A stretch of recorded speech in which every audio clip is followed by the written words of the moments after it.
নেপথ্যে অনুরক্তি। লেখনীতে সারা মেহেক। পর্ব 1। ভাবি, এই মেয়ে বাড়ির বউ করে বড়ই ভুল কাজ করছেন। এই মেয়ে নিজের শরীর সামলাইবে নাকি বাড়ির কাজ সামলাইবে? আসিয়া খাতুনের একমাত্র পুত্রবধূর উদ্দেশ্যে কটূক্তি করে পাপিয়া খাতুন সহ অনেকেই অট্টহাসিতে মেতে উঠলেন। তারা প্রত্যেকেই আসিয়া খাতুনের প্রতিবেশী। তবে পরিচয় তারা প্রতিবেশী হলেও যেকোনো বিষয়ে তাদের নাক গলানোর স্বভাবে প্রতীত হয় তারা এ বাড়ির গুরুত্বপূর্ণ একজন সদস্য। আসিয়া খাতুন নিশ্চুপ থেকে গম্ভীর চাহনিতে চেয়ে রইলেন তাদের দিকে। ফিরতি কোনো জবাব না দিয়ে আরও কিছু শোনার অপেক্ষায় দাঁড়িয়ে রইলেন। পাপিয়া খাতুন আবারও জিজ্ঞেস করলেন, ছেলের বউ তো তুমি পছন্দ করে আনছো, তাই না আসিয়া? আসিয়া খাতুন স্থির চাহনিতে তাকিয়ে দৃঢ়তার সাথে জবাব দিলেন, হ্যাঁ, জিনাতরে আমিই পছন্দ করে আনছি। কোনো সমস্যা দেখতেছ তোমরা? আসিয়া খাতুনের দৃঢ়চিত্তের কথাবার্তা শুনে উপস্থিত তিনজন মহিলা খানিকটা মিয়ে গেলেন। এবার পাপিয়া খাতুন কিছু বললেন না। বরং এই তিনজনের মাঝে বেটেখাটো গোছের মহিলাটি ঠেস দেওয়া গলায় বললেন, নিজে যাইয়ে বউ পছন্দ করে আনছো, তাইলে এমন মোটা বউ আনছো কেন ছেলের জন্য? তোমার ছেলে কি পছন্দ করছে এই মেয়েরে? তুমি জানো না, আজকালকার শহুরে ছেলেরা এমন মোটা মেয়ে পছন্দ করে না, তারা তো নায়িকার মতো মেয়েদের পছন্দ করে। আর সবচেয়ে বড় কথা হইল যে, এই মেয়ে ঘরের কাজ ঠিকমতো করতেই পারবে না। তোমার মহিলাটিকে মাঝপথে থামিয়ে দিয়ে আসিয়া খাতুন করা গলায় বললেন, আমার ঘরের কাজকর্ম নিয়ে এত চিন্তা থাকলে সময় বুঝে কাজ কইরে দিয়ে যাইয়েন ভাবি। আমার বৌমারই ভালো হইবে, একটু আরামে সময় কাটাইতে পারবে সে। ড্রয়িং রুমে উপস্থিত তিনজন মহিলার মুখ থমথমে আকার ধারণ করল। তিনজনের কেউই যে এমন প্রত্যুত্তর আশা করেনি তা আসিয়া খাতুন বুঝতে পারলেন। এই প্রতিবেশী নামক তিনজন মহিলাকে কোণঠাসা করে বেশ আনন্দিত অনুভব করছেন তিনি। আপাতত তাদের আর কোনো কথা শোনাতে হবে বলে মনে হচ্ছে না তার। পাপিয়া খাতুন কিছুক্ষণ এলোমেলো দৃষ্টিতে রুমের চার দেয়াল, আসবাবপত্র দেখলেন। তার দৃষ্টি অনুসরণ করে বাকি দুজনও এদিক ওদিক তাকালেন। আসিয়া খাতুন তাদেরকে আরও লজ্জা দিতে ঠোঁটের কোণে বাঁকা হাসি ঝুলিয়ে বললেন, আরে ভাবিরা, বসে আছেন কেন? এই যে নাস্তাগুলো মুখে ঢুকান। আমার জিনাত বৌমা বানাইছে। ও ঘরের কাজ করতে পারবে কি না সেটা নিয়ে খুব চিন্তা করতেছিলেন না? এই দেখেন, আপনাদের জন্য এগুলো বানাইছে ও। এই বলে আসিয়া খাতুন বেটেখাটো গোছের মহিলাটির সামনে একটা পুলিপিঠা ধরে বললেন, এটা খেয়ে দেখেন ভাবি, খুব মজাদার হইছে। জিনাত ওর বাপের বাড়ি থেকে আজকে বানায় আনছে এগুলা। মহিলাটি পুলিপিঠা মুখে নিলেন না, বরং আসিয়া খাতুনের হাত থেকে পিঠাটা নিয়ে প্লেটে রেখে দিয়ে ব্যর্থ হাসার চেষ্টা করে বললেন, কিছুক্ষণ আগে সকালের খাবার খেয়ে আসছি ভাবি, আর কিছু খাবো না। আজ উঠি তাইলে, বাড়িত বহুত কাজ জমে আছে। এই বলে তিনি উঠে পড়লেন। তার পিছু পিছু উঠে পড়লেন বাকি দুজনও, তবে আসিয়া খাতুন বসা থেকে উঠলেন না, উনাদের উদ্দেশ্যে বেশ কড়া গলায় বললেন, আমার সংসার, আমার ছেলে, আমার ছেলের বউ নিয়ে আপনাদের মাথা না ঘামালেও চলবে। যদি একান্তই আপনাদের চোখে আমার সংসারের কিছু কমতি ধরা পড়ে, তাইলে সময় সুযোগ বুঝে সে কমতি ভরে দিয়ে যাইয়েন। খুব খুশি হব। কিন্তু আপনারা যদি তা করতে না পারেন তাইলে আমার সামনে এসব বিষয়ে মুখ খুলবেন না। এই বলে তিনি শক্ত চাহনিতে চেয়ে থেকে ঠোঁটের কোণে কৃত্রিম হাসি ঝুলিয়ে বললেন, আজ তাইলে আসেন ভাবিরা, অনেক কথা হইল আজকে। আসিয়া খাতুনের কথার পিঠে আর কেউ কথা বলল না। বরং যেতে যেতে নিজেদের মধ্যে ফিসফিস করে আসিয়া খাতুনের প্রতি বেশ রাগ এবং অসন্তুষ্টি প্রকাশ করলেন। ঘর থেকে মেহমান বিদায় করে আসিয়া খাতুন রান্নাঘরের দিকে পা বাড়ালেন। পথিমধ্যে হঠাৎ কারোর ফুপানোর আওয়াজে থমকে দাঁড়ালেন তিনি। ক্ষণিকের মাঝেই তিনি বুঝে গেলেন, এ শব্দের উৎপত্তি কোথায় এবং কে উৎপত্তি করছে। আসিয়া খাতুন অস্থির চিত্তে দ্রুত পা ফেলে রাজিনের রুমের দিকে এগিয়ে গেলেন। রুমের দরজা হালকা ভিড়ানো ছিল বিধায় তিনি সহজেই রুমে প্রবেশ করতে পারলেন। রুমে প্রবেশের সাথে সাথেই তার উতলা দৃষ্টিজোড়া জানালার পাশে অবস্থিত খাটের উপর পড়ল। তিনি যা সন্দেহ করেছিলেন সেটাই ঠিক হল। জিনাত জানালার ধারে বসে কাঁদছে। কখনো নিঃশব্দে, কখনো ফুপিয়ে ফুপিয়ে। জিনাতকে কাঁদতে দেখে আসিয়া খাতুন দ্রুত খাটের পাশে এসে দাঁড়ালেন, মিহি সুরে জিজ্ঞেস করলেন, জিনাত মা, কাঁদতেছ কেন?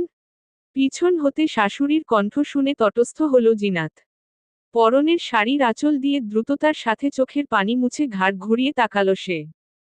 শাশুড়ির দিকে চেয়ে কষ্টে সৃষ্টে চোখে মুখে কৃত্রিম স্বাভাবিকতা টেনে আনল জিনাত।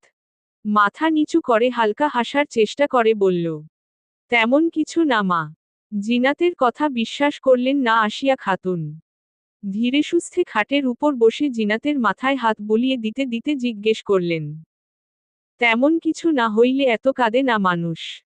সত্যি করে বলো কি হইছে? জিনাত নত মস্তিষ্ক নিয়ে মিথ্যা বলার চেষ্টায় মুখ খুলল, আব্বা, আম্মার কথা মনে পড়ছিল। আসিয়া খাতুন এবারও জিনাতের কথা মানতে নারাজ হলেন। বললেন, মিথ্যা কেন বলতেছ জিনাত? 5 দিন হলো বিয়ে হইছে তোমার, এ কদিনে এত কাঁদতে দেখিনি তোমারে। নিশ্চয়ই পাপিয়া ভাবির কথায় কাঁদতেছ তুমি, ঠিক না? জিনাত চুপটি করে রইল, নীরবতায় সম্মতির লক্ষণ জেনে আসিয়া খাতুন জিনাতের মাথায় আলতো হাত বুলিয়ে দিতে দিতে নরম সুরে বললেন, ওসব মহিলার কথা কানে নিবা না জিনাত। ওই মহিলাগুলা সবসময় এমন কথা বলেই। আমারেও কত কথা শুনায়। সবসময় জবাব দিতে পারি না। আজ পারছি। কারণ আমি জানি, রাজিনের জন্য খাঁটি হীরা খুঁজে আনছি আমি। এই বলে আসিয়া খাতুন জিনাতের গালে হাত রাখলেন। জিনাতের চোখজোড়া আবারও পানিতে টলমল করছে। আসিয়া খাতুন তা দেখে স্মিত হেসে বললেন, পাগল মেয়ে, কাঁদতেছ কেন? এত কাঁদতে নাই। এসব মানুষের সামনে নিজেরে ফুটবল দেখাবা না, ভিতরে ফুটবল হলেও তুমি তাদেরকে দেখাবা যে, তুমি অনেক শক্ত। এমন করেই চলতে হবে তোমারে। আর তোমারে মোটা বলছে বলেই কি তুমি মোটা? মানুষ কি একটু স্বাস্থ্যবান হয় না? তুমিও না হয় অমন। সবার সব কথা মনে নিতে হয় না। এমন করলে দুনিয়ায় জিন্দা থাকা কষ্ট। শাশুড়ির কথায় জিনাত অতি আবেগী হয়ে পড়ল। কোনো প্রকার ভাবনা চিন্তা ছাড়াই আসিয়া খাতুনের হাঁটুতে মাথা রেখে শুয়ে পড়ল। ছোট বাচ্চাদের মতো কোমল গলায় আবদার করে বসল, মা, আমার মাথায় একটু হাত বুলিয়ে দিবেন? আসিয়া খাতুন হালকা হাসলেন, সাধাসিধে জিনাতের বাচ্চাসুলভ আবদার পূরণ করতে তিনি জিনাতের চুলের মাঝে বিলি কেটে দিতে লাগলেন। ধীরে ধীরে হারিয়ে গেলেন নিজের তিক্ত অতীতে। এদিকে জিনাতের চোখের সামনে ভাসতে লাগল তার বাসর রাতের স্মৃতি। অসহায় মনটা প্রশ্ন করে উঠল, যার কাছ থেকে আদর সোহাগ পাওয়া হক আমার জন্য, তার কাছ থেকে আদৌ কখনো আদর সোহাগ পাব?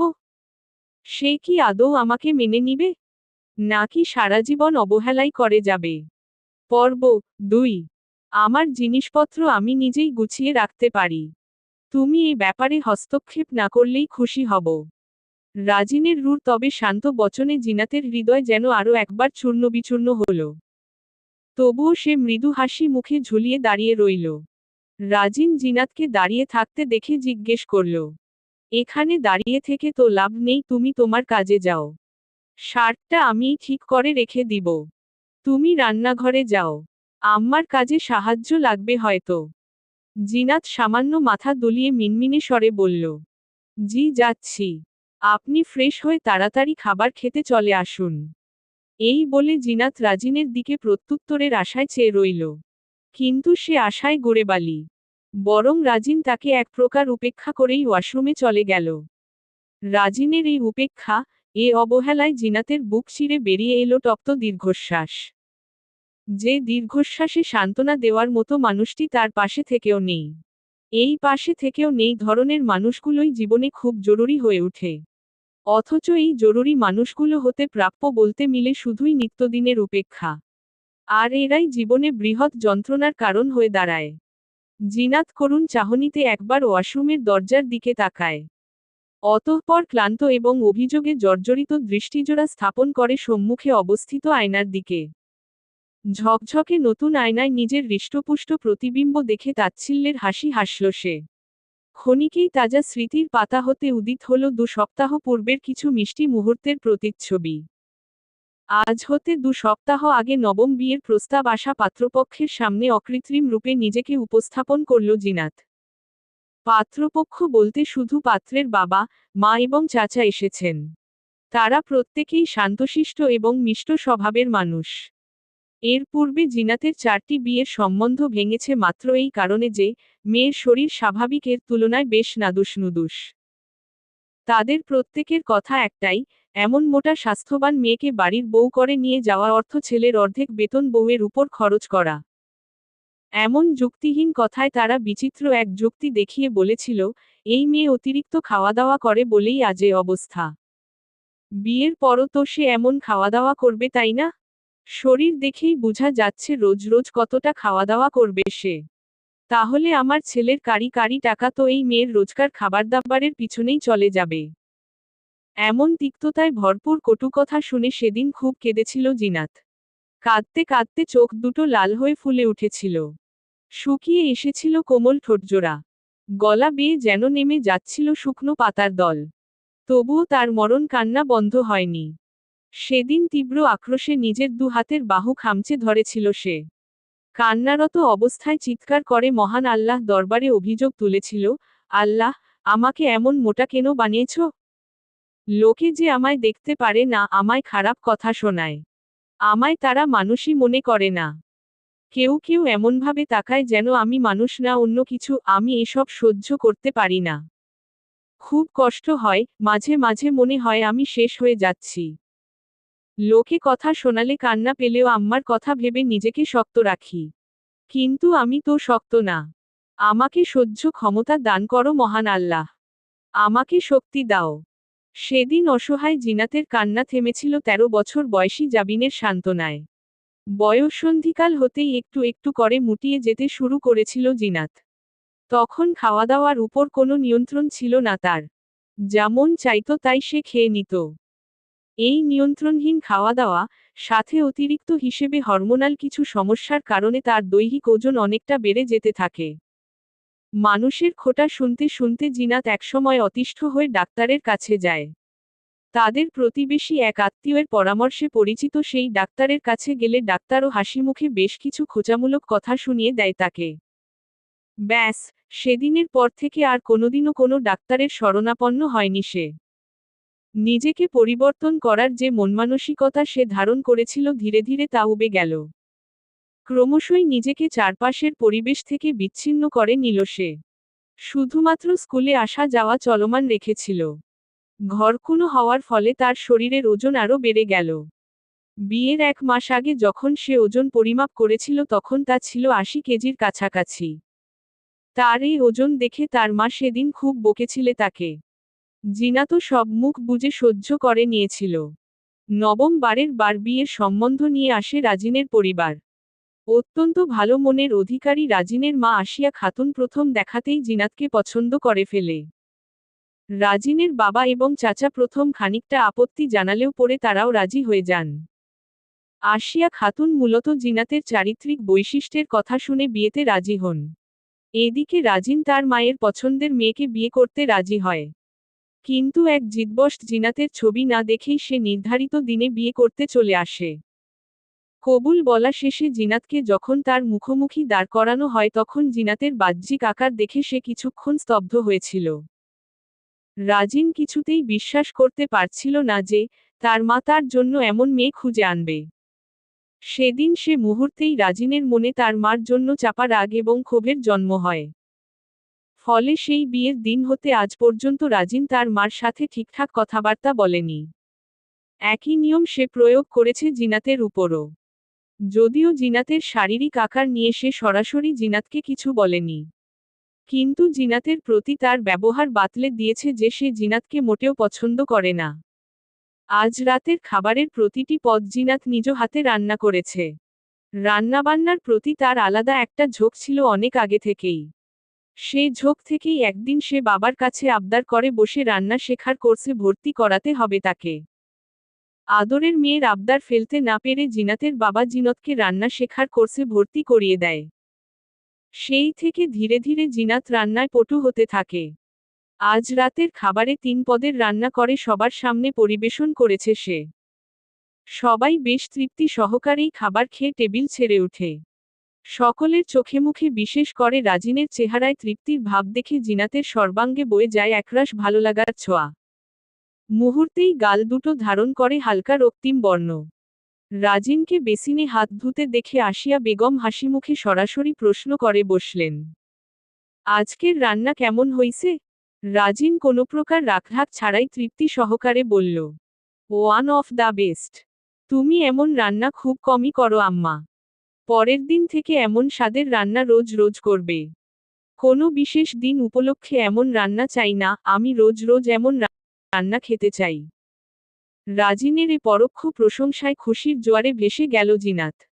ঠোঁটের কোণে উদিত হল লাজুক হাসির রেখা। তবে তার এই খুশি কর্পূরের মতো উবে যেতে খুব একটা সময় নিল না। আসিয়া খাতুন যখন রাজিনের দিকে তাকিয়ে জিনাতের উদ্দেশ্যে বললেন, শুনতেছ জিনাত, আজ থেকে প্রতিদিন এমন রান্নাবান্না হবে বাসায়। তোমার তো আরামের দিন শেষ। এই বলে স্বামীসহ অট্টহাসিতে মেতে উঠলেন আসিয়া খাতুন। এদিকে জিনাত এক কোণে দাঁড়িয়ে নত মস্তিষ্কে লাজুক হাসি হাসল। তোয়ালেতে হাত মুছতে মুছতে মার কথা শুনে চট করে ঘাড় ঘুরিয়ে তাকালো রাজিন। বিস্ময়ের সাথে জিজ্ঞেস করল, আজকের রান্না তুমি করনি আম্মা? আসিয়া খাতুন হাসিরত অবস্থায় জবাব দিলেন, আমার হাতের এমন রান্না কখনো খাইছিস তুই? রাজিন কোনো জবাব দিল না। আসিয়া খাতুন পুনরায় বললেন, এত স্বাদের খাবার খাইছিস, তাই খুশিমনে জিনাতরে কিছু বকশিস দে। মায়ের কথায় রাজিন উপেক্ষাপূর্ণ দৃষ্টিতে জিনাতের দিকে তাকায়।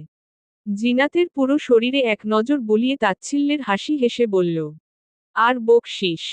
রাজিন তার কথা অসম্পূর্ণ রেখেই রুমের দিকে পা বাড়াল। তার এমন আচরণে আসিয়া খাতুন এবং রহমত সাহেব থম মেরে রইলেন। আর জিনাতের মনের অবস্থা হল অবর্ণনীয়। দাঁতে দাঁত চেপে অনিচ্ছা সত্ত্বেও চোখের পানি আটকে রাখল সে। পর্ব 3। জিনাতের চোখের কোণে মুক্তোর মতো নোনাজল চিকচিক করছে। হয়তো এখনই তা টুপ করে গড়িয়ে পড়বে। সে এই মুহূর্তে তার চোখের জল দিয়ে শ্বশুর শাশুড়ির দৃষ্টি আকর্ষণ করতে চাইছে না। বরঞ্চ এই পরিস্থিতিটা যতদূর সম্ভব এড়িয়ে যেতে চাইছে সে। কিন্তু জিনাতের এই ইচ্ছে পূরণ হল না। আসিয়া খাতুন তার একমাত্র ছেলের বউয়ের চোখের জল দেখে ফেললেন। তৎক্ষণাৎ তিনি উঠে গিয়ে জিনাতের পিঠে হাত বুলিয়ে দিতে দিতে সান্ত্বনার সুরে বললেন, এত ছোট কথায় কাঁদতে নাই মা, তুমি তো শক্ত হইবা। সংসার করতে হইলে এত নরম হইলে চলবে না। স্বামীর কথা। আসিয়া খাতুনকে সম্পূর্ণ কথা শেষ করতে না দিয়েই রহমত সাহেব চট করে চেয়ার ছেড়ে উঠে দাঁড়ালেন। আসিয়া খাতুনের দিকে বেশ তিরিক্ষি মেজাজ নিয়ে তাকিয়ে বললেন, তোমার ছেলের থেকে এটা আশা করিনি আসিয়া। ওর ব্যবহার এমন হইল কবে থেকে? শ্বশুরের ক্রোধান্বিত চেহারার আচরণ দেখে জিনাত খানিকটা ভয় পেয়ে গেল। শুকনো একটা ঢোক গিলে নিজেকে সামলে নিল সে। একজন স্ত্রীর চিরাচরিত স্বভাব অনুযায়ী জিনাত রাজিনকে রক্ষা করতে বলল, বাবা, উনি এমন কিছুই বলেননি যাতে আমার খারাপ লাগবে। আমি ঠিক আছি। জিনাতের কথা মানতে নারাজ রহমত সাহেব। তিনি যে রাজিনের দু শব্দের কথা শুনে বেশ চটে গিয়েছেন, তা তার উঠতি মেজাজ দেখেই বুঝতে পারলেন আসিয়া খাতুন। এমতাবস্থায় স্বামীকে সংযত করার একমাত্র উপায় চুপচাপ দাঁড়িয়ে থাকা। কারণ তিনি জানেন, ঠান্ডা স্বভাবের অধিকারী রহমত সাহেবের চট করে রেগে যাওয়া মানে তার সামনে ঘটে যাওয়া ব্যাপারটা স্বাভাবিক কিছু নয়। রহমত সাহেব ঝাঝালো কণ্ঠে বলে উঠলেন, তোমার ছেলে এসব শিক্ষা পাইছে কোত্থেকে আসিয়া? বউয়ের সাথে কেমন ব্যবহার করা লাগবে তাও কি ও জানে না? দেখলাম তো ওরে, কিভাবে জিনাত মার সাথে কথা বলল। ওর চোখে পরিষ্কার অবজ্ঞা দেখতে পাইলাম। তোমার ছেলেরে শুধরে যাইতে বলো আসিয়া। শুধরে যাইতে বলো। এই বলে রহমত সাহেব বড় বড় পা ফেলে নিজেদের রুমে চলে গেলেন। তিনি চলে যেতেই আসিয়া খাতুন মনে মনে সিদ্ধান্ত নিলেন, রাজিনের সাথে কথা বলবেন তিনি। রাজিনকে সবরকম ভাবে বুঝাবেন তিনি। তবে এই সম্পূর্ণ কাজটি করতে হবে জিনাতের অগোচরে। এ উদ্দেশ্য নিয়েই তিনি জিনাতকে বললেন, জিনাত মা, তুমি রান্নাঘরে খাবার দাবার রাইখা রুমে আসো। শাশুড়ির যথাযথ আজ্ঞা পালন করতে জিনাত মুচকি হেসে খাবার টেবিল হতে দুটো খাবারের বাটি হাতে নিয়ে রান্নাঘরে চলে গেল। জিনাত রান্নাঘরে প্রবেশ করার সাথে সাথেই আসিয়া খাতুন ছেলের রুমের দিকে ছুট লাগালেন।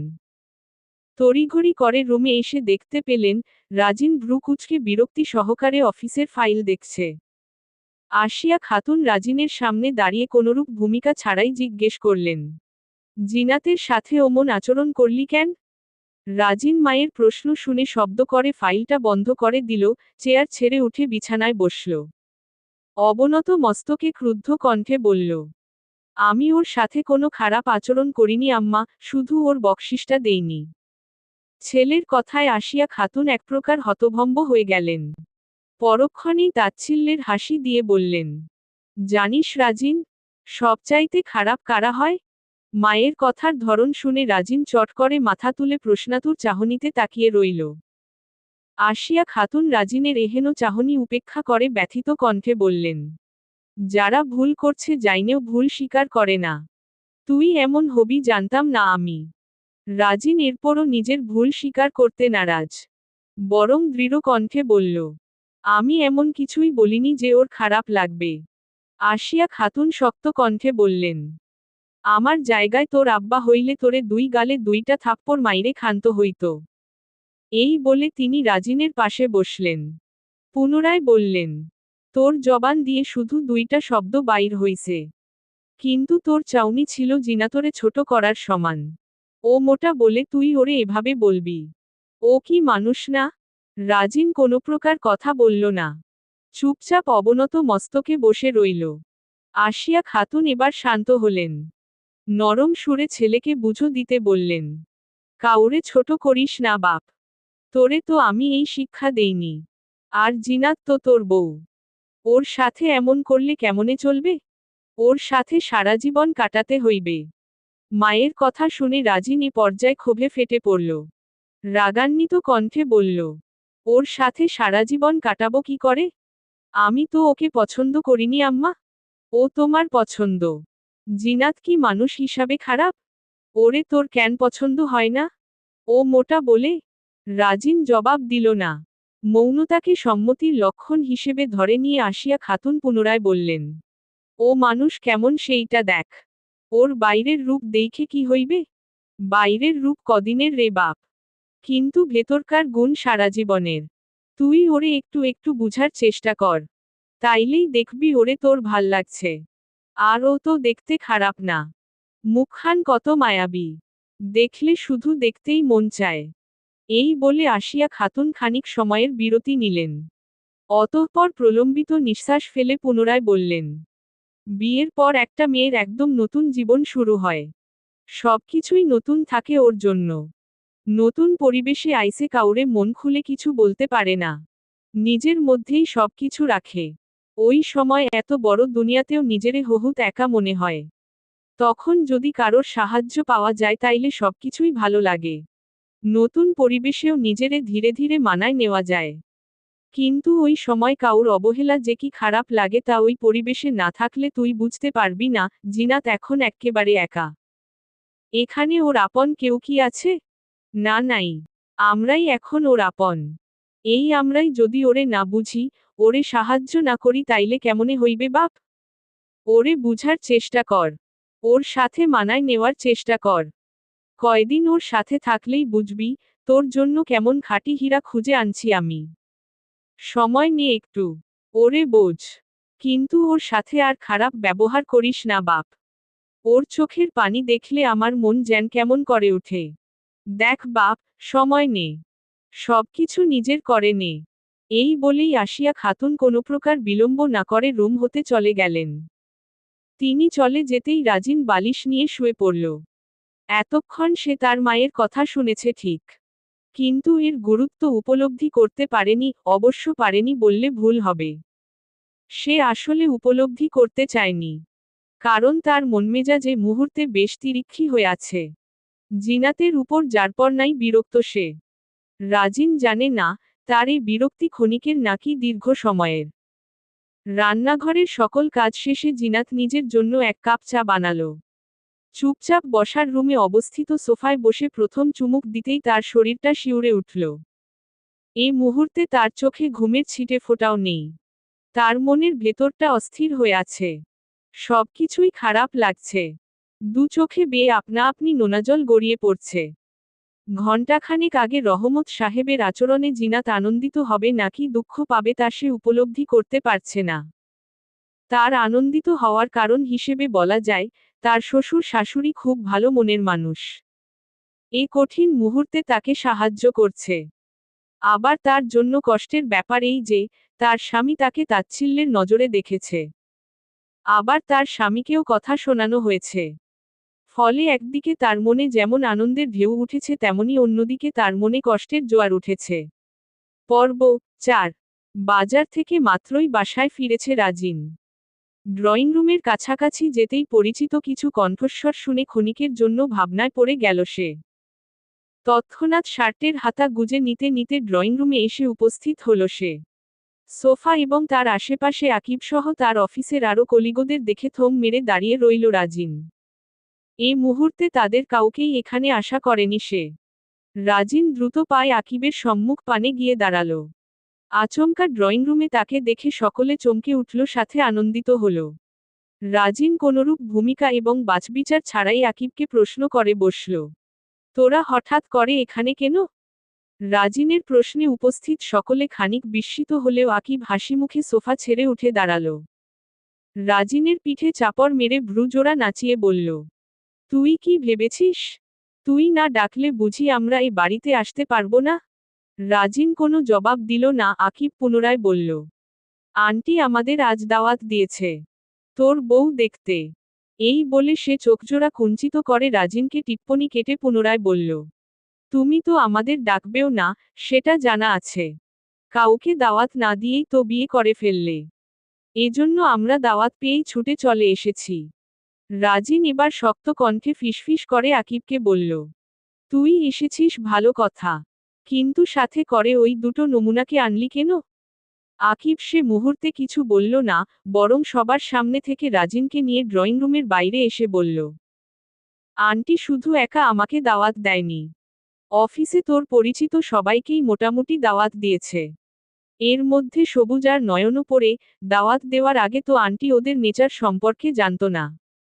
আর তোর এত চিন্তা কিসের? রাজিনের কপালে এবার চিন্তার ভাঁজ পড়ল। সে উদ্বিগ্ন হয়ে বলল, সবুজ আর নয়ন কেমন মানুষ তা ভালোভাবেই জানি আমি। জিনাতকে ওদের সামনে আনলে ওরা কেমন বিহেভিয়ার করবে সেটাও জানা আছে আমার। আগামীকাল পুরো অফিসে নানা কথা রটিয়ে দিতে ওদের বিন্দুমাত্র সময়ও লাগবে না। ওইসব পাড়া প্রতিবেশী কুটনি মহিলা আর ওই দুটোর মাঝে কোনো পার্থক্য নেই। রাজিনের কথা ঠিক ঠাহর করে উঠতে পারল না আকিব। সে ভ্রু জোড়া কুঁচকে জিজ্ঞেস করল, এর সাথে জিনাত ভাবির কি সম্পর্ক? আন্টির কাছে যতদূর শুনেছি জিনাত ভাবি দেখতে বেশ সুন্দর। তুই জিনাতকে দেখেছিস? আকিব স্বাভাবিকভাবেই উত্তর দিল, হ্যাঁ দেখেছি তো। এখানে আসার পরপরই ভাবিকে সবার সাথে দেখা করিয়েছে আন্টি। পর মুহূর্তেই আকিব রাজিনের কথার অর্থোদ্ধার করতে পারল। সে উপলব্ধি করতে পারল, তার সহকর্মী কম বন্ধু নামক মানুষটার বিবেকবোধ কিছুটা নিচু স্তরে পৌঁছে গিয়েছে। রাজিনের এহেন অবনতি দেখে আকিব স্মিত হাসল। রাজিনের কাঁধে হাত দিয়ে এদিক ওদিক তাকিয়ে বসার মতো স্থান খুঁজতে লাগল সে। কিন্তু ঘরের ভেতরে তেমন স্থান না পেয়ে সে রাজিনকে নিয়ে বাহিরে গেল। বাহিরে সিঁড়ির কাছেই বসার মতো স্থান পেয়ে সে নিজে বসে রাজিনকে বসতে ইশারা করল। রাজিন ঠিক ভেবে পেল না, কি কারণে আকিব তাকে এভাবে বাহিরে এনেছে। সে ইশারায় এ নিয়ে জিজ্ঞেসও করল, কিন্তু আকিবের কাছ থেকে কোনো উত্তর পেল না। বেশ কিছুক্ষণ পর আকিব ছোট্ট একটা নিঃশ্বাস ছেড়ে বলল, একটা প্রবাদ আছে, জাতের মেয়ে কালো ভালো, নদীর জল ঘোলা ভালো। শুনেছিস বোধদয়, তাই না? আকিবের কথা শুনো রাজিন ভ্রু কুঁচকে তাকালো। এ মুহূর্তে এসব প্রবাদ বাক্যের কাজ কি তা ঠাহর করে উঠতে পারল না সে। ফলে আকিবকে জিজ্ঞেস করে বসল, এখন এসব কথার মানে কি আকিব? আকিব বিস্তৃত হেসে বলল, কাজ আছেই বলেই বলছি। এ মুহূর্তে কোনো অকাজের কথা বলবো না নিশ্চয়ই? রাজিন প্রত্যুত্তরে কিছু বলল না। আকিব পুনরায় হাসিমুখে বলল, তোর ভাবি কালো বলে সবাই আমাকে বারবার খোঁচা দিয়ে বলতো, দুনিয়ায় সুন্দর মেয়ের নাকি বড়ই অভাব। এজন্যই তো আমি দেখে দেখে বিয়ের কালো মেয়ে চুজ করেছি। কিন্তু তারা তো জানতো না আমি মাইশার মাঝে কি খুঁজে পেয়েছিলাম। সাধেই কি ওকে আমি বিয়ে করেছি? ওর মাঝে কিছু আছে বলেই তো ওকে আমার লাইফ পার্টনার বানিয়েছি। আমি ভাই, বড়ই লোভী প্রকৃতির মানুষ। নিজের লাভ না হলে সেখানে যাই না। মাইশার মাঝে আমি নিজের লাভ খুঁজে পেয়েছিলাম বলেই ওর সাথে এখনো আছি। রাজিন জিজ্ঞাসু চাহনিতে আকিবের দিকে তাকালো। আকিবের মুখমণ্ডলে তখন তৃপ্তির হাসিরা খেলা করছে। সে হাসি ঠোঁটে লেপটেই সে বলল, ওর সাথে জীবন কাটাতে পারলে আমি খুশি হব। এই লোভেই আমি ওকে চুজ করেছি। আমি জানি, ওর সুখেই আমি সুখী। আমাদের মাঝে কোনো অপূর্ণতার ছোঁয়া নেই। কারণ আমি ওকে বড্ড ভালোবাসি। কি নেই ওর মাঝে? কাউকে কিভাবে খুশি করতে হয় তার উপর হয়তো ও পিএইচডি করেছে। জানিস রাজিন, আমি কি দেখে ওর প্রেমে পড়েছি? ওর হাসি। ওই হাসিটায় যেন রাজ্যের তৃপ্ততা এসে ভর করে। ও যখন হাসে, তখন ওর চোখজোড়া মুক্তোর মতো উজ্জ্বল হয়ে ওঠে। তুইও বল, এমন মেয়েকে রেখে কিভাবে থাকা যায়? রাজিন কিছু বলল না। আকিব পুনরায় বলল, ভাগ্যবান তো আমি যে মাইশাকে আমি আমার স্ত্রী হিসেবে পেয়েছি। এর আগে সবাই ওকে অপছন্দ করে গিয়েছে কারণ আমি ওকে পাবো বলে। এই বলে আকিব ছোট্ট নিঃশ্বাস ছাড়ল। বহুক্ষণ পর রাজিন মুখ খুলল। তুই আমাকে কি বুঝাতে চাচ্ছিস আকিব? আকিব বুদ্ধিদীপ্ত চোখে রাজিনের দিকে তাকিয়ে বলল, বুদ্ধিমানের জন্য ইশারাই যথেষ্ট। এর মাধ্যমেই দ্বিতীয়বার প্রমাণ হলো, তুই কতটা বোকা প্রকৃতির। জিনাত ভাবির মতো মেয়ে পেয়েও তার কদর করতে না পারা তো বোকামির মাঝেই পড়ে, তাই না? রাজিন কিছু বলল না।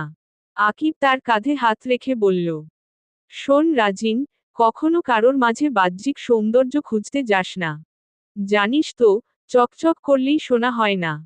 আর কয়লা হতেই কিন্তু হীরকক্ষণ পাওয়া যায়। জিনাত ভাবিও ঠিক তেমনি। উনার মোটা হওয়াটাকে তুই খারাপ ভাবছিস। কিন্তু উনি তো মানুষ। উনার সকল সৌন্দর্য আল্লাহ নিজ হাতে গড়ে দিয়েছে। তবে সকল সৌন্দর্য কিন্তু তার উপরিভাগে পাওয়া যাবে না, কিছু সৌন্দর্য থাকবে লুকায়িত। স্বামী হিসেবে তোকে সেই ভেতরের সৌন্দর্য খুঁজে বের করতে হবে। আর এটা করতে গেলেই দেখবি একটা ম্যাজিক হয়ে গিয়েছে। আকিবের কথায় রাজিন এবার চোখমুখ কুঁচকে তাকালো। বলল, ম্যাজিক? কি ম্যাজিক হবে? আকিব হাসল। রাজিনের পিঠে জোরেশোরে একটা চাপড় মেরে উঠে দাঁড়িয়ে বলল, ম্যাজিক হলে নিজেই বুঝতে পারবি দোস্ত। শুধু সেই বুঝার ক্ষমতাটা থাকতে হবে। আর আমার জানামতে তুই এতটুকু বুদ্ধিমান নিশ্চয়ই যে ওই ম্যাজিকটা বুঝতে পারবি। আবারও বলছি রাজিন, জিনাত ভাবিকে ভালোভাবে পরখ কর।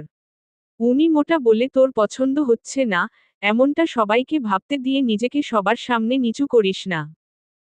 আর একটা কথা, তুই যদি এখন জিরো ফিগারের নায়িকাদের মতো সুন্দর মেয়ে বিয়ে করতি তাহলে হয়তো তুই সেই সুখটা পেতে পারতিস না যে সুখটা এখন একটু বুদ্ধি দিয়ে উপলব্ধি করলেই পাবি। এজন্য বলি, আল্লাহ যা দিয়েছে তাতে সন্তুষ্ট হয়ে, তাকে অ্যাকসেপ্ট করে জীবনে সুখী হওয়ার চেষ্টা কর। সত্যি বলছি, অনেক কিছু পাবি তুই। অনেক কিছু। শুধু একটু উপলব্ধি, একটু চিন্তা, একটু সময় দিতে হবে। আমার বিশ্বাস তুই বদলে যাবি। একদম বদলে যাবি। এই বলে আকিব রাজিনকে রেখে ঘরের মধ্যে চলে গেল। রাজিন নিশ্চুপ হয়ে সেদিকে তাকিয়ে রইল এবং আশ্চর্যজনক হলেও সত্যি যে, সে আকিবের বলা কথাগুলো ভাবতে লাগল। পর্ব ৫ শেষ। ৬ বছর পর। সকালের নাস্তা বানানোর কাজে বেজায় ব্যস্ত জিনাত। নামাজ পড়ে না ঘুমিয়েই রান্নাঘরের দিকে ছুটেছিল সে। রোজকার মতো আজও সে ভোর থেকে কাজ শুরু করেছে এবং রোজকার মতো আজও সারাদিন ঘর ও রান্নাঘরের কাজে ছোটাছুটি করতে করতে তার দিন শেষ হয়ে যাবে, অবশেষে রাতের কাজ শেষে ক্লান্ত শরীর নিয়ে ঘুমিয়ে পড়বে সে। জিনাত রুটি বানাতে বানাতে রান্নাঘর হতেই গলার স্বর উঁচু করে রাজিনকে ঘুম হতে ডাকতে লাগল। তার ২-৩ ডাকেই রাজিন ঘুম থেকে উঠে গেল। অলস সকালের আড়মোড়া ভেঙে রাজিন উঠে বসল। মিহি চোখে পাশ ফিরে তাকিয়ে রাজিয়াকে ঘুমুতে দেখে মুচকি হেসে দিল সে। মেয়েটা গত রাতে প্রচুর জ্বালিয়েছে তাকে। ঘুমুবে না বলে বলে সে বাবার কাছে গল্প শোনার আবদার করেছে, মায়ের কাছে গান শোনার আবদার করেছে। নানা রকমের আবদারের ঝুড়ি নিয়ে গত রাতের সবার ঘুম হারাম করেছে সে। অথচ এখন ছোট্ট রাজিয়া নিজের মতো দিব্যি ঘুমিয়ে যাচ্ছে। রাজিন রাজিয়ার মাথায় আলতো করে হাত বুলিয়ে বিছানা ছেড়ে উঠে পড়ল। এরপর দ্রুত হাত মুখ ধুয়ে সকালের নাস্তা করে অফিসের উদ্দেশ্যে বেরিয়ে পড়ল সে। এদিকে জিনাত রাজিনকে বিদায় দিয়ে বরাবরের মতো ঘরের কাজে লেগে পড়ল। সন্ধ্যা হতেই রহমত সাহেব এবং রাজিয়া খেলাধুলা এবং দুষ্টমিতে মেতে উঠল। জিনাত তাদের জন্য নাস্তা বানাতে লেগে পড়ল। রাজিয়া আজ বায়না ধরেছে যে সে ফ্রেঞ্চ ফ্রাই খাবে, তাই তো জিনাত মেয়ের আবদার পূরণ করতে হাসিমুখে নাস্তা বানাতে চলে গেল। রাত 9টার দিকে ক্লান্ত শরীর নিয়ে বাসায় ফিরল রাজিন। বাবাকে অফিস হতে ফিরতে দেখে এক দৌড়ে গিয়ে বাবার কোলে উঠে পড়ল রাজিয়া। বলল, তোমাকে কতগুলো মিস করেছি জানো আব্বু। রাজিন দু আঙুল দিয়ে রাজিয়ার গাল টেনে বলল, তাই না কি মা? আচ্ছা, কত মিস করেছো আমাকে, দেখাও তো। রাজিয়া দু হাত প্রসারিত করে বলল, এই যে, এতগুলা মিস করেছি তোমাকে। রাজিয়ার কথা শুনে এই পর্যায়ে রাজিন এবং রহমত সাহেব দুজনেই হো হো করে হেসে উঠলেন। স্বামী এবং সন্তানের এ কীর্তি দেখে জিনাত ডাইনিং এ দাঁড়িয়ে হেসে ফেলল। রাজিন রাজিয়াকে কোল থেকে নামিয়ে রুমে যাওয়ার উদ্দেশ্যে পা বাড়াল। পথিমধ্যে জিনাতকে দেখতে পেয়ে মৃদু হেসে বলল, জিনাত, রুমে আসো তো একটু। জিনাত পানির জগ টেবিলে রাখতে রাখতে বলল, তুমি যাও, আমি চুলো থেকে তরকারি নামিয়েই আসছি। রান্না হয়ে গিয়েছে, শুধু বাটিতে ঢালবো। আচ্ছা আসো। রাজিন রুমে এসে হাত মুখ ধুয়ে নিল। এরপর বিছানা হতে অফিসের ব্যাগ নিয়ে একটি গোলাপ ফুল ও কিছু চকলেট বের করল। টকটকে লাল রঙের গোলাপ ফুলটির দিকে ক্ষণিক সময়ের জন্য চেয়ে রইল সে। কি মনে করে বেশ কিছুদিন পর আবারও একটি গোলাপ ফুল আনল রাজিন, জিনাতকে দিবে বলে। কিন্তু কোনো এক অজ্ঞাত কারণে আজও সে জিনাতকে গোলাপ ফুলটি দিয়ে উঠতে পারেনি। কে জানে, রোজকার মতো আজও হয়তো গোলাপ ফুলটি কারোর আড়ালে লুকিয়ে থাকা অনুভূতির অস্তিত্ব ধারণ করে শুষ্ক এবং নির্জীব হয়ে রবে। জিনাতের পদশব্দ শুনতে পেয়ে রাজিন খানিক ঘাবড়ে গেল। তবে দ্রুততার সাথে নিজেকে সামলে নিয়ে গোলাপ ফুল এবং চকলেট স্মিথ দু হাত পিঠের পিছনে লুকিয়ে ফেলল। জিনাত রুমে এসেই ব্যস্ত কণ্ঠে জিজ্ঞেস করল, হ্যাঁ, বলো, ডেকেছিলে কেন? রাজিন আবারও ঘাবড়ে গেল। শুকনো একটা ঢোক গিলে আমতা আমতা করে বলতে লাগল, ইয়ে মানে, একটা কথা বলতে চেয়েছিলাম, জরুরি একটা কথা। জিনাত দাঁড়িয়ে রইল না। বিছানা হতে রাজিয়ার সব খেলানগুলো নিয়ে রুমে অবস্থিত টেবিলের এক কোণায় রাখতে রাখতে বলল, ইস, তোমার এ আমতা আমতা করে কথা বলার সুযোগ আর গেল না। শুধরাবে কবে নিজেকে? কি বলতে চেয়েছিলে তাড়াতাড়ি বলো। রাতের খাবার গোছগাছ করব। রাজিন কিছু বলতে পারল না। প্রতিবারের মতো এবারও তার হৃদয়ের কথা জবানে এলো না। এবারও সে ফুটবল চিত্তের অধিকারী হিসেবে পরিচিত পেল নিজের কাছে। জিনাতের কাজ শেষ হতেই সে রাজিনের সামনে এসে দাঁড়াল। চোখ মুখ কুঁচকে বলল, আদৌ কি কিছু বলবে তুমি? রাজিন আচমকা এক হাত এগিয়ে এনে জিনাতের হাত চকলেট দিয়ে বলল, এটা রাজিয়াকে দিয়ে দিও। আর তোমার সাথে আম্মার মৃত্যুবার্ষিকীর জন্য যে মিলাদ রাখতে চেয়েছিলাম তা নিয়ে কথা বলা দরকার। তবে এখন না, রাতের খাবারের পর কথা বলবো। জিনাত রাজিনের এহেন কাণ্ড দেখে ক্ষণিকের জন্য হতবাক দৃষ্টিতে চেয়ে রইল। কণ্ঠে আকাশম বিস্ময় প্রকাশ করে বলল, এই কাজের জন্য আমাকে ডেকেছিলে তুমি? এই চকলেট তো নিজ হাতেই রাজিয়াকে দিতে পারতে। আর কথা যখন রাতের খাবারের পরই বলবে তাহলে এখন ডাকার মানে কি? রাজিন নিশ্চুপ দাঁড়িয়ে রইল। ঠোঁটের কোণে চাপা হাসি এনে বলল, ইচ্ছা হয়েছে তাই ডাকলাম। জিনাত রাজিনের উপর কপট রাগ দেখিয়ে তার বাহুতে চাপড় মেরে রুম হতে বেরিয়ে গেল। জিনাত চলে যেতেই রাজিন যেন হাঁফ ছেড়ে বাঁচল। ধীরে ধীরে গোলাপ ফুলটি এগিয়ে এনে প্রলম্বিত নিঃশ্বাস ছাড়ল। আফসোসের সুরে ফুলটির উদ্দেশ্যে বলল, তোদের গোষ্ঠীর কপালে মনে হয় জিনাতের নাম লেখা নেই, যাক, কি আর করার, আমার কাছেই থেকে যা তুই। এই বলে রাজিন তার টেবিলের ড্রয়ারে গোলাপ ফুলটি রেখে রাতের খাবার খাওয়ার জন্য চলে গেল। জিনাত এবং রাজিয়া বেঘোরে ঘুমুচ্ছে। শুধু ঘুম নেই রাজিনের চোখে। সে আপাতত ডায়েরি নিয়ে বসে আছে, আজও সে তার মনের কথাগুলো লিখবে এখানে। যা হয়তো আজীবন জিনাতের চোখের আড়ালে রয়ে যাবে।